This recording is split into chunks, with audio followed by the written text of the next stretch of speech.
creo que la situación actual en Sudamérica es muy compleja. Ha habido un retroceso evidente en materia de protección, de reconocimiento y de garantía de los derechos de las víctimas de desaparición forzada y las víctimas de derechos humanos en general. Y prueba de ello es lo que ha sucedido en Perú y lo que viene sucediendo también en Venezuela. En Perú, en particular, me gustaría señalar varios aspectos que hemos venido evidenciando en los últimos años, en los últimos 3 años, diría yo, con el cambio de gobierno, hemos venido viendo un debilitamiento institucional. Las instituciones que están encargadas de proteger y de garantizar los derechos de las víctimas se han ido debilitando, casi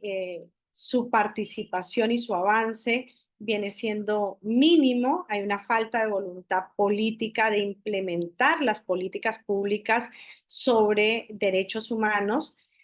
que estaban vigentes o que son existentes, que están vigentes, pero también hay una falta de voluntad de actualizar las políticas públicas que ya perdieron vigencia. Por ejemplo, si nosotros hablamos del Plan Nacional de Búsqueda de Personas Desaparecidas, que se aprobó en el año 2021 y que tiene un rango de vigencia hasta el 2030, si entramos a analizar cuál ha sido ese avance y cuál ha sido ese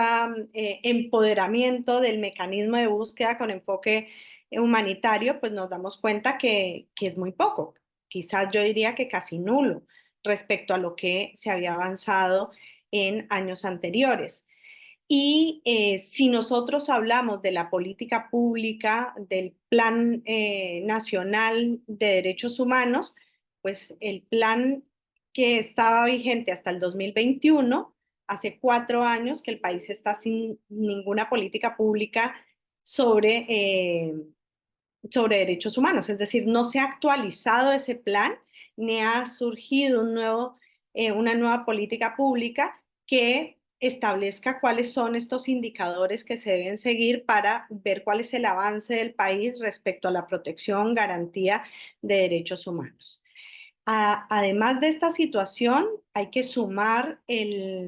los diferentes mecanismos, las diferentes acciones que se han venido llevando a cabo para el desconocimiento de los derechos de las víctimas. Por ejemplo, aprobación de leyes que desconocen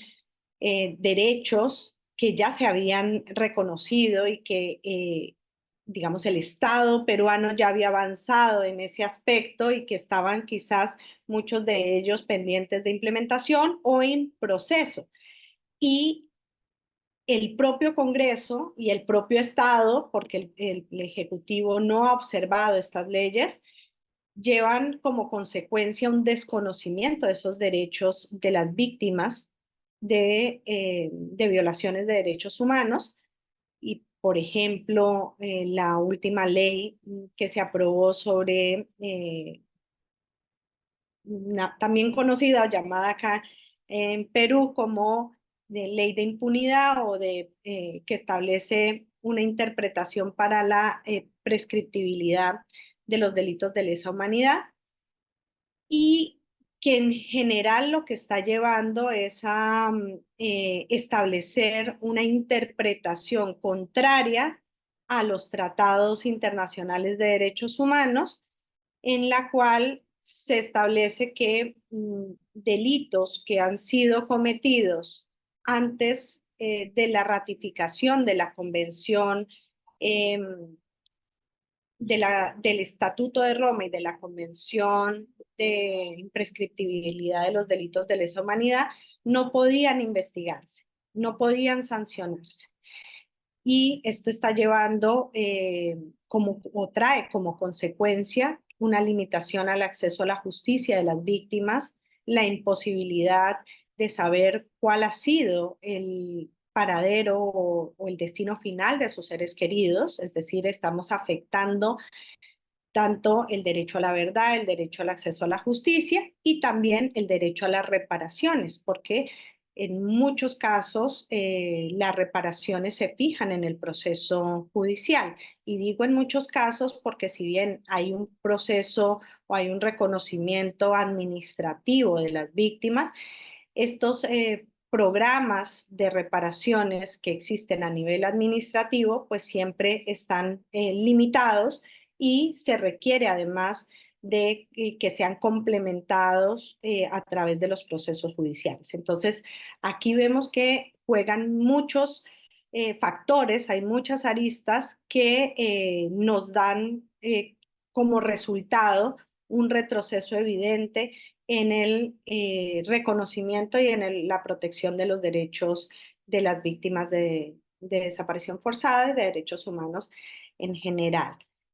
Y quizás para finalizar sobre este punto, yo hacía referencia también a la situación de Venezuela, y es que en las manifestaciones que se han llevado a cabo en los últimos días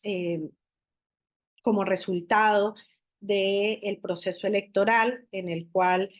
se señala que hubo un fraude y los ciudadanos han salido a manifestarse sobre esta situación, pues ya llevamos o se tiene un reporte de más de 1.000 personas que están reportadas como desaparecidas durante estos días de manifestaciones. Y no olvidemos también las manifestaciones que se dieron en el Perú en diciembre del 2022 y en los primeros meses del año 2023, en los cuales se ha generado tanto detenciones arbitrarias, ejecuciones extrajudiciales y múltiples violaciones de derechos humanos que hasta el día de hoy las víctimas siguen todavía esperando una respuesta efectiva del Estado, tanto de sanción a los responsables como de reparación a las víctimas.